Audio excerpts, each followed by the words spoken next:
Smash TV on the Super Nintendo was an amazing game. But what about the 8-bit Nintendo version? Can the machine even handle a game like this?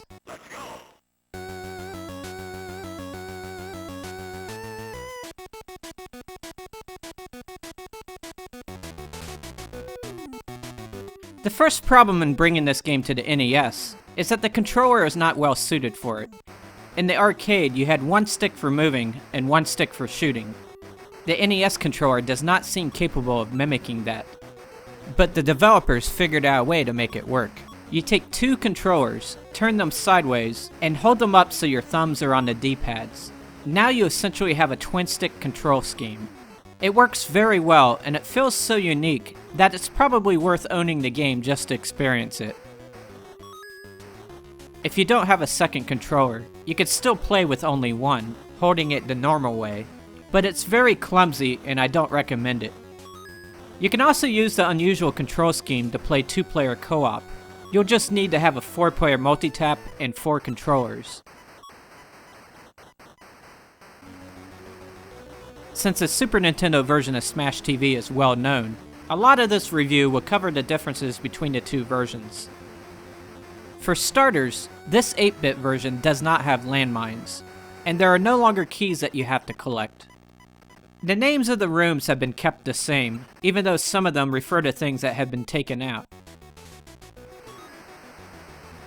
The 4 bosses are still present, but they're a lot smaller and a lot less intimidating. In fact, one might say they're cute.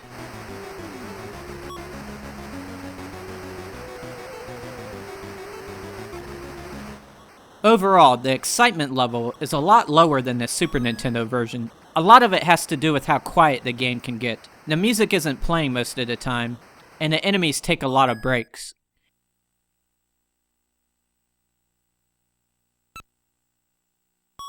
The maximum number of lives you can have is 9, so any 1-ups you pick up after that don't count. Also, when you start a new stage, it resets you to 5 lives, disregarding the life count you finished with in the previous stage. I don't know if this is sloppy programming or some attempt to balance the difficulty, but it is annoying. Big money! Big prizes! I love it!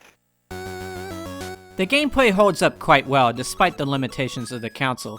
Conquering all the different rooms is fun, and it's nice to see that the game still has all the enemies from the other versions. After you play for a while, the game can feel repetitive, something that didn't really happen in the Super Nintendo version. As for the 2-player mode, the game handles the addition of another player quite well.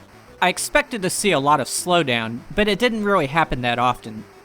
All the extra firepower does make the game easy, so you and a friend will probably blow through this game without much sweat.